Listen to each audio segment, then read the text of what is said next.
twuzure na bose. Ikiganiro c'amahoro n'umubano mwiza mu bantu mutegurirwa n'ishirahamwe Transworld Radio mu Burundi. Amahoro kubana mu mahoro birashoboka.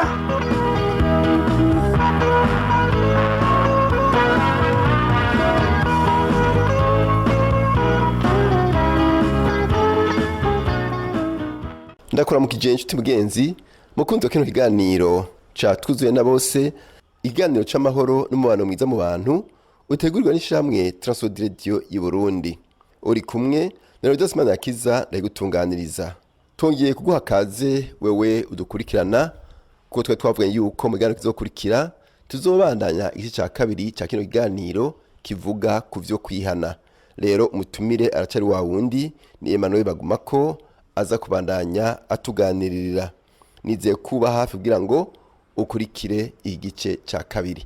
Rero ni Rodas Manakiza muri kumwe nkaba ndaguhaye kazi. Uno munsi turi kwijambo rivuga ukwihana, twadufise umutumire turi kumwe hano akaba ari Emmanuel Bagumako. Emmanuel turabara mu kici Mwaramutse. Turabu cyane n'ubu turi kumwe nanje nkaba ndi Rodas Manakiza. Uno munsi tukatugira tuganire ku jambo rivuga kwihana. Twe twabasezeye mu gano giheruka tubabwira yuko ivyerekeye byo kwihana umutumire wacu afise byinshi bivuga ko tutabirangije. Nje twagira tubibandanye. Twe twavuze yuko kugira umuntu yihane banza kuja mu mutwe akavyumvira ko akabitahura akamenya n'igituma agira yihane, hanyuma ikindi naco agakorwa ku mutima gakomera kumva yuko nyene ataho yobacinyegeza iyo Mana yamuremye, akumva kandi ko yamenje akwiye guca bugufi akihana. Twasa n'abagarukije ngaho amaze no kubitubwira n'igituma umuntu akwiye kwihana atari uko yorekenezereza Imana cengo yibaze yuko ari cyo yobagiye yungura Imana, ariko aratubwira yuko Imana yoyo iguma ari Imana, umuntu acumura umuntu adacumura, umuntu avyibuha umuntu ayonda, yo izokwamishigwa hejuru, yo izokwamitaziigwa, kuko ababikora bariho kandi abayubaha bariho. Iciza ngo nuko nawe wari kuja muri bo. Nibaza ko aho ari twagarukije igihe twari kumwe. Yego, ikindi ngira ngo twahereje ko nuko twariko turerekana ingene ivyitwazo kenshi tugira bitari byo. Yego, byo kuvuga ngo shetani turi mu isi yanduye, twambaye umubiri, ivyo vyitwazo sivyo. Imana idusaba kwihana kubera amakosa dukora, irabizi niyo yadushize muri iyi si. Iyo si ivuga ko yanduye, ici twiteze ko nta karenganyo karimo. Twari twabonye mu ijambo ry'Imana hatwereka ko atakitugerageza tudashobora kwihanganira. Imana irashiraho akarimbi k'ibigeragezo kugira ngo ntitugeragezwe nivyo tudashobora kwihanganira. Igice ca mbere acandika Abikoreye igice c'10:13 avuga ngo nta cabagerageje kitari ico umuntu yoshobora kwihanganira, ariko Imana niyo kwizigirwa ntizobakundira ko mugeragezwa nibiruta ivyo mushobora, ariko hamwe n'ikibagerageza izobacira icanzo kugira ngo mubone ingene mushobora kucihanganira. Sinzi ko aya majambo yumvikana neza. Icambere na mbere nta kidushikira na kimwe atari ico kwihanganira. Imana niyo kwizigirwa ntizobakundira naho mwebwe mwobishaka, ntizobakundira ko mugeragezwa nibiruta ivyo mushobora. Ikindi hamwe n'ivyo bigeragezo ngo hamwe n'ikibagerageza izobacira icanzo kugira ngo mubone ingene mushobora kucihanganira. None muri iyo si turimwe itubona ko turimwo n'uwo mubiri twambaye n'amadayimoni n'ibindi vyose twovuga, Imana ivyo vyose irabizi, nta na kimwe izorekura. Niyo shetani iza kuri twebwe ntishobora kuyireka ngo ize gushika aharenza aho dushobora kwihangana. Uneshwa na satani ni ingorane yiwe si ingorane y'Imana, si n'ingorane ya shetani, kuko ico kintu camushitseko yari gushobora kucihanganira. Ikindi twari twabonye nuko mu vy'ukuri yaba tureka Imana ikabana natwe yari kudushoboza kwihanganira ivyo bigeragezo. Ingorane niyo tugomba kuvyikuramwo twenyene canke kubaho tutari kumwe nayo tukaca twibaza ngo tuzobishobora.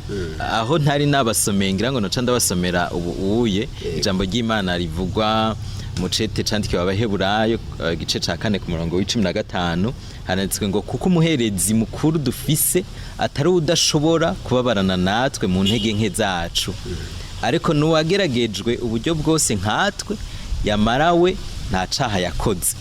Nuko nitwegera intebe y'ubuntu dushize ubwoba kugira ngo turonke ikigongwe tubone ubuntu bwo kudutabara mu gihe gikwiye. Yesu umukiza wacu tuvuga yarabaye muri ino isi yanduye siko yarageragejwe na shetani, ijambo ry'Imana riravyerekana. Yarambaye uwo mubiri kandi yabayeho ari mu bantu bameze nka buno munsi.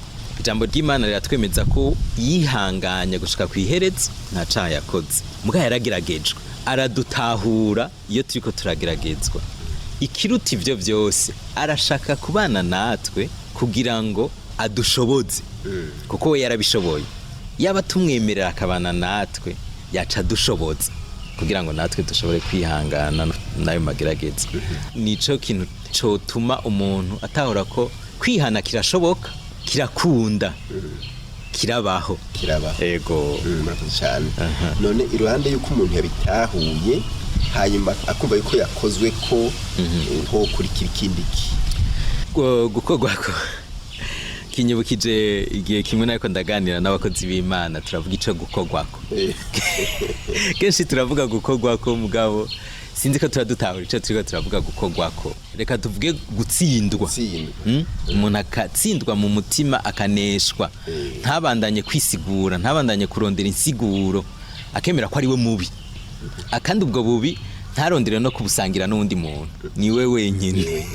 Niwe mubi. Urabona abambere byarabagoye, Adamu na Eva. Adamu ati nariye mugabo nuriya mugore yabizanye ndabibona ndabishaka arampa ngo dusangire. Umugore ati nabikoze mugabo shetani yanyoheje, inzoka yanyoheje. Urumva umuntu ntayemere gutsindwa vy'ukuri. Umuntu rero ageze ku rwego rwo gutsindwa akavuga ati umutima wanje uri mubi, singerageza kubisigura no kurondera gusigura igituma ndi mubi, acagira inyishu ya mbere navuga ko ari inyishu y'umutima. Irashobora guhera mu mutima canke mu mutwe, mugabo hategezwa kuba inyishu zibiri, mu bwenge no mu mutima. Reka duhere ku mutima. Uwo mutima warubabajwe, waruneshejwe, mugabo uhawe ubu butumwa bw'Imana ati muhindukire. Asinzi ko mwibuka aho twasomye ngo nuko nitwegera intebe y'ubuntu dushize ubwoba kugira ngo turonke ikigongwe. Naho dukwiye guhanwa, naho umuntu aje imbere y'Imana kwihana canke kwirekura ngo ahanwe, ukwihana, uko kwirekura, uko kwishikana, uko kwihebera mu maboko y'Imana kurazana ikigongwe c'Imana. Umuntu rero akwiye kuzana uwo mutima wo kuvuga ati ibi uko kuntu nari imeze, uko kuntu nari niyumvira, uko kuntu nari nshaka, uko kuntu nari nkunze, ndabihevye. Mpindukirira iyo Mana yoyo yanshakira ivyiza naho nayiteye umugongo. Muga ntibigarukire mu vyifuzo gusa, akumva yuko n'ubwenge bwiwe bufatanye n'uwo mutima, kuko hari igihe tugira ibintu vy'ibigumbagumba bigaherera mu bigumbagumba, ukababara ukarira, yo nukuri narakoze amakosa. Umuntu bamwe bararira nyene namose zagatemba, muga bikagarukira mu bigumbagumba. Mbega ko watahuye kuri mubi, ko watahuye kuri ko ukora ibitari ivyo, kuri kubaho ubuzima butari bwo, uciye ukora iki? Ufashe ingingi yihe? Ugira ugende gute? Mbega urirekuye, uzi neza ko wirekuye kugira Imana igutumbereze kundi, itangure kugutwara handi? Canke ni hari igihe nahora numva abantu bakunda kunywa inzoga bakaboregwa.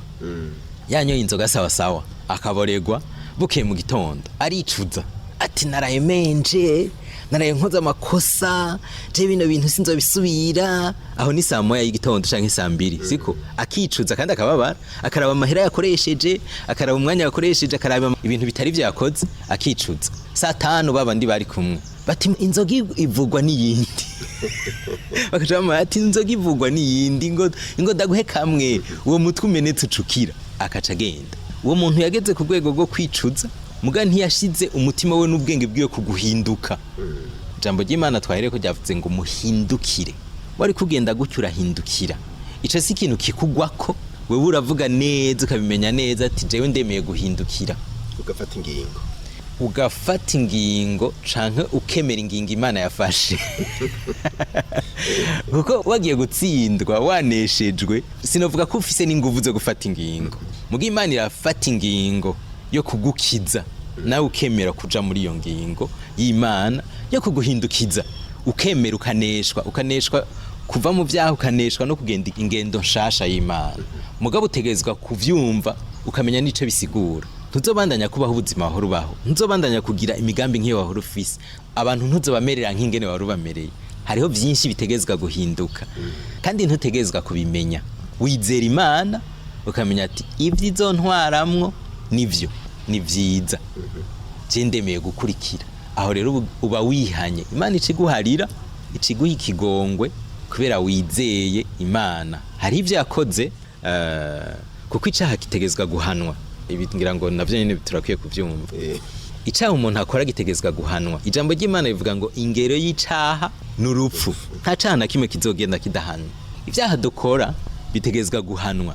Ubu mutima twagize wo kwemera kuza imbere y'Imana, kwemera ko turi babi dukwiye guhanwa. Iyo twizeye Imana hari ico yakoze gituma ca gihano kitatujako. Urumva twategezwa kwicwa. Twibukanye ivyo twavuze ubwa mbere. Umuntu abeshe, kubesha gusa ategezwa kwicwa.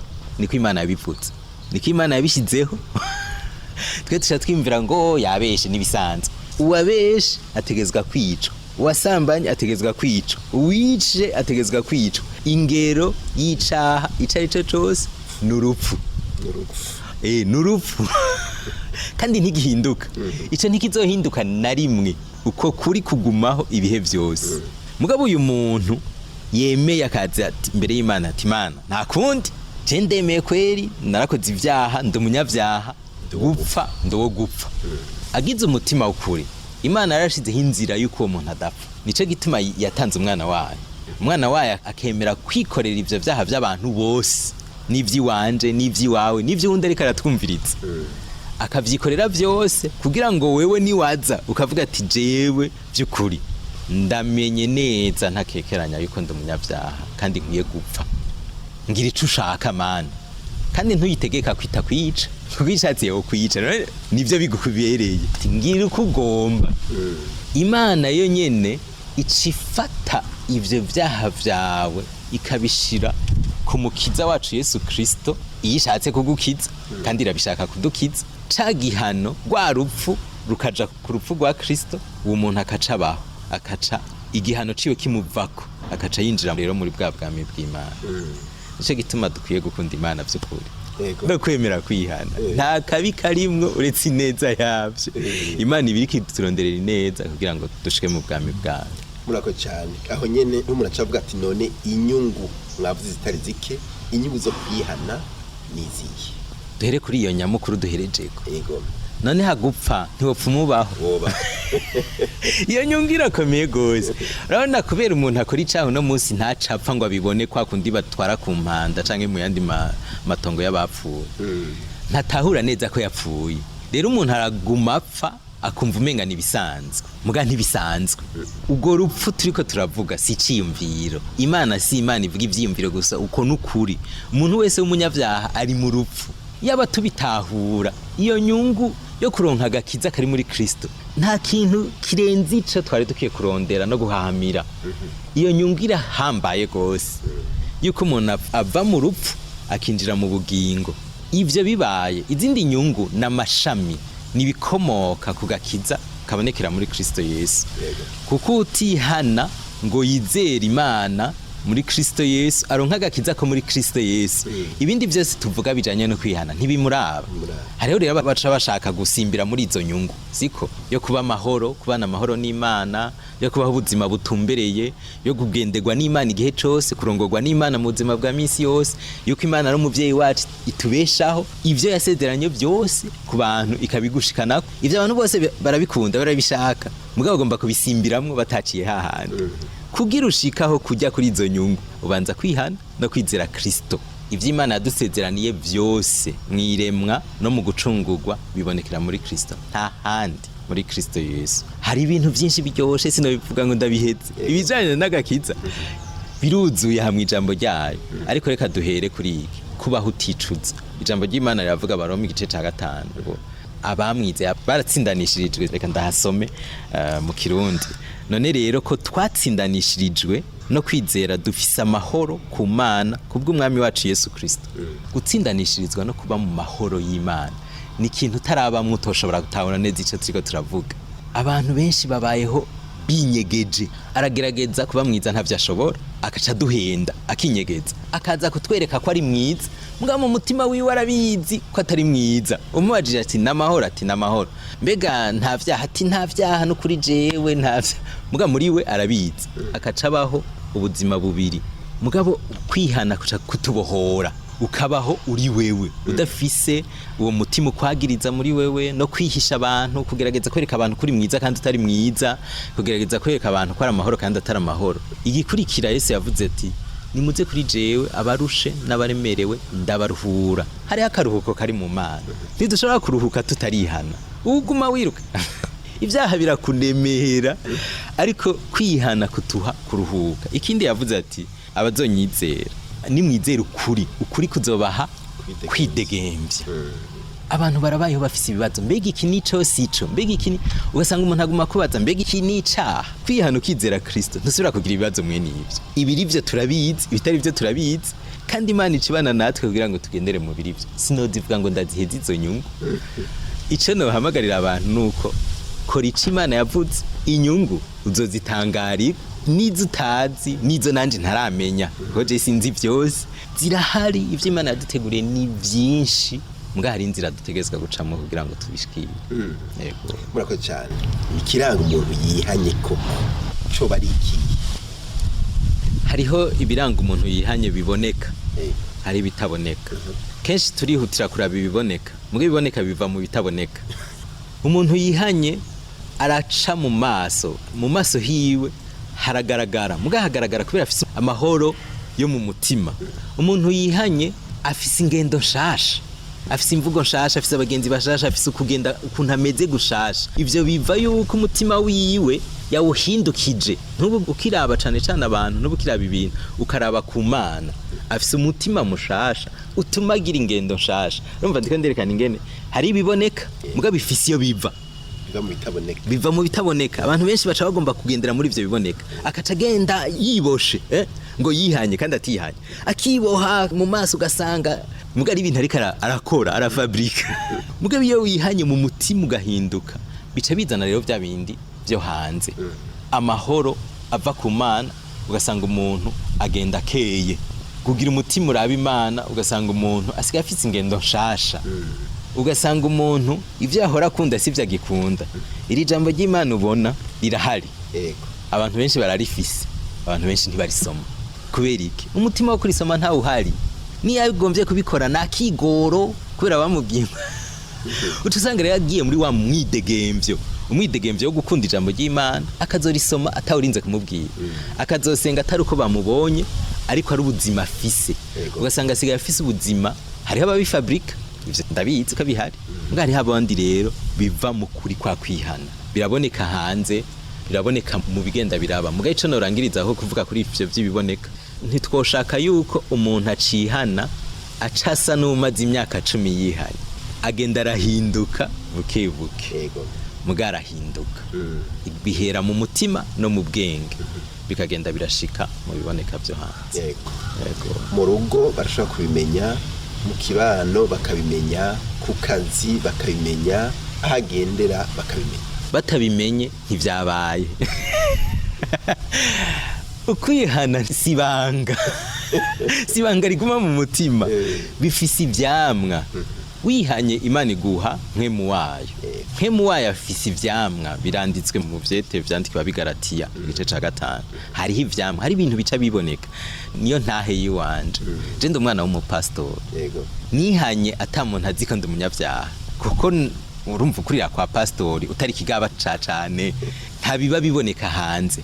Sinari mfise ikintu nobwira abantu kigaragara kininiya cyo kuvuga ngo nakoze ibi nabiri, mbwa nari ndabizi ko ndi umunyavyaha. Isengesho nasenze uwo munsi nasavye Imana, ni Mana, je sinzorinda kwemeza abantu ko nihanye, bazobibona mu nzu kwa pastori, bazobibona hatabera ivyaha vyinshi, mbwa bazobibona kandi barabibona. Uko nukuri umuvyeyi wanje nuko yitavye Imana, haheze imyaka 2 niwe yambwiye ati we ndabizi ko wakijijwe. Atavyo nigeze ndamubwira kuko yarabibonye.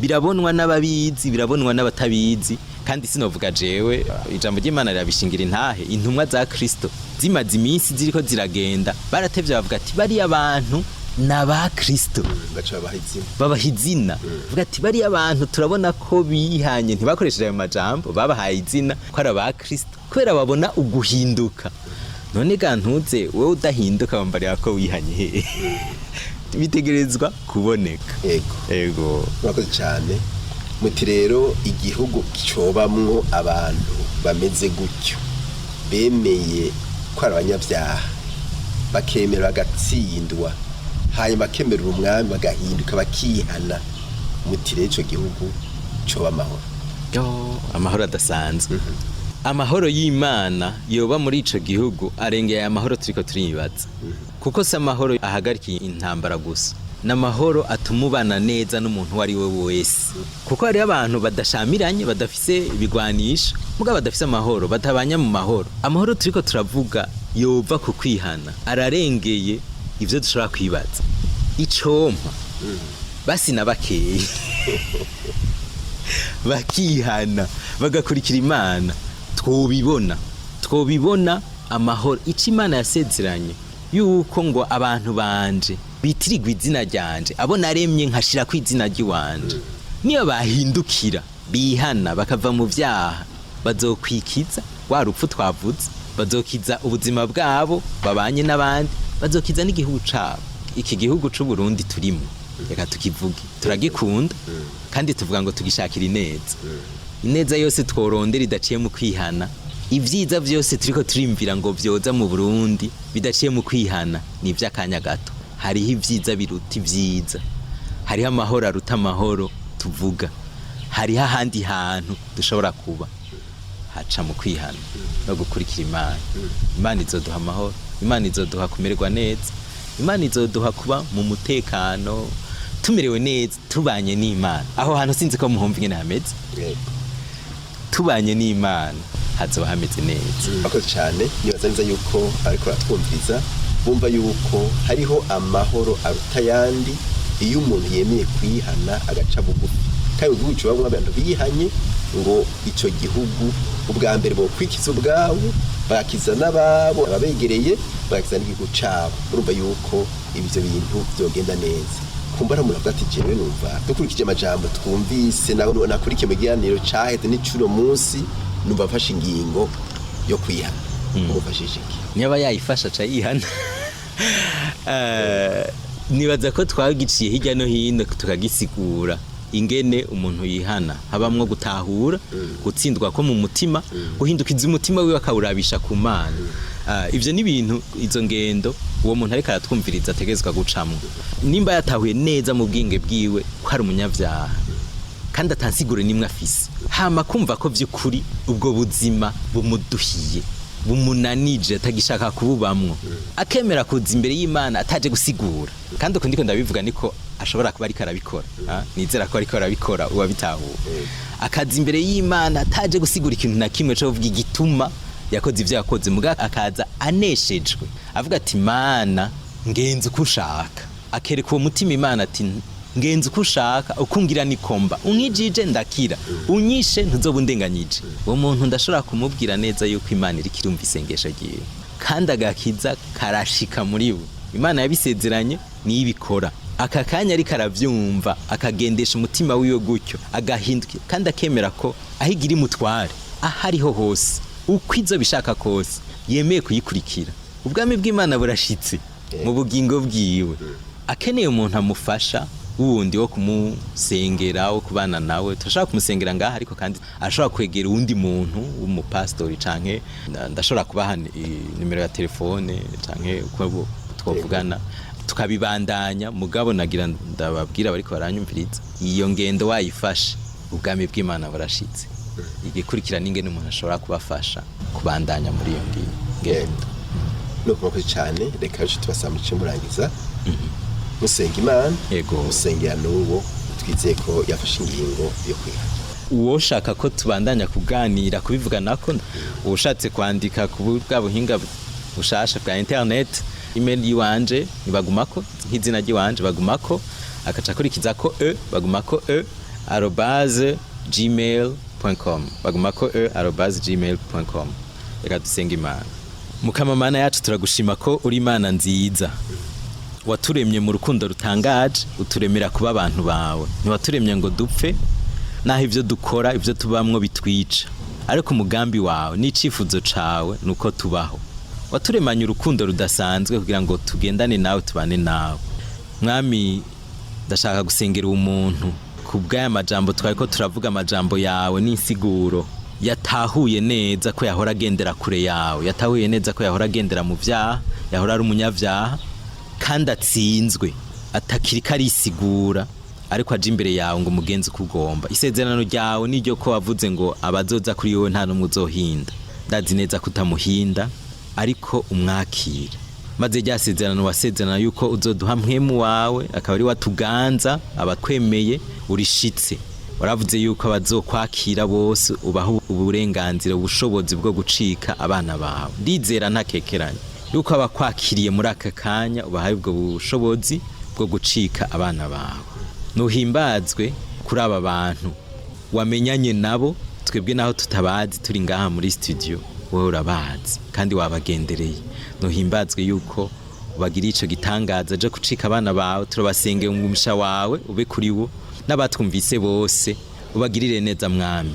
Utwibutse yuko dufise ico dutegezwa gukora kugira ngo aho tubaye haba amahoro, no muri iki gihugu haba amahoro. Umwe wese uwumvise wese ubutumwa bwiza bwawe yumve ko atari simndabibazwa, ariko umugendere umumenyeshe yuko afise uruhara. Twese hamwe tubabubaka amahoro, twese hamwe tubaba abantu bawe bashira amahoro aho bari, maze isi n'iki gihugu cacu bibe inganji yawe, bibe aho wiganziye. Ubwami bwawe buze, ivyo ushaka bibe ngaha mu Burundi no kw'isi yose nk'uko wabishatse, mu izina rya Yesu Kristo, amen. Amen. Turagushimiye nshuti mugenzi, wewe waruteze yompi, tuzi neza yuko ugiye kubandanya inzira y'Imana kandi ugiye kubandanya iyi nzira y'agakiza. Turashimiye umutumire wacu Emmanuel Bagumako, turakengurukiye. Nanje ndabakengurukiye cyane. Murakoze cyane. Tuzere no kuwundi musi twatumye ko muzokwitaba. Zobara umunezero wanje kubana. Murakoze cyane. Ikiganiro cyacu musi garukiye ngaha, tukaba dukengurukiye wewe waduteze yompi, nkengurukira na wewe wamugira umwete wo kutubwira icagufashije muri bino biganiro. Yesu aguhezagire, kuko turanezerwa no kumva icafashije muri bino biganiro vyacu, tukamenya nuko tuko tubwira abadukurikirana kandi nabo bakanezererwa ibiganiro vyacu. Yesu bahezage mwebwe, mutubwira ko mwafashijwe, nawe wenyene utari bwabikore urabikora kugira ngo tumenye ariko baradukurikirana aho batumbereye. Yesu abagirire neza. Ufite ikibazo cy'icunganira, telefoni 71 amajana 24 197, cyangwa ugakoresha 69 amajana 499 amajana 619, canke ukadusanga aho dukorera ni mwirohero ya mbere ibara ryitiriwe Gerere, inimero 27. Rero ndasmana kiza mwari kumwe najyana ukengurukiye kandi agusezere wewe watse yompi. Yesu rero aguhezegere aho tumbereye, muze n'abantu bose mubana amahoro.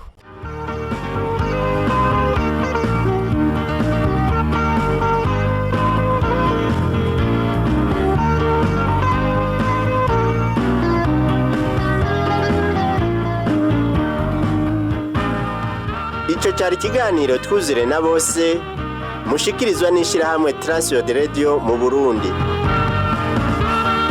Niba ugomba kutubaza canke kutwunganira, twandikira uti twuzure na bose, agasanduku k'amakete 1140 i Bujumbura, canke udutera kamo kuri 24 26 57. Imana iguhezagire.